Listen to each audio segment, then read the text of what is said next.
Hi, this is Philip, one of your Get Set Up guides. I'm here to discuss a class regarding Frank Lloyd Wright, considered by many to be the greatest American architect of the 20th century. We're going to view his work through the prism of the 8 structures that are packaged together to be UNESCO World Heritage Site.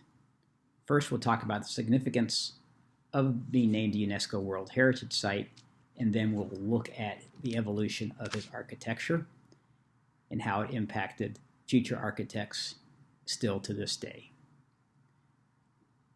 The 8 UNESCO World Heritage Site structures encompass almost his entire career, starting just after 1900, and the last structure was finished in 1959, shortly after he passed away. So, if you have interest in Frank Lloyd Wright, architecture, or American architecture, I think you'll find some interest in taking this class. I look forward to seeing you soon. Thanks.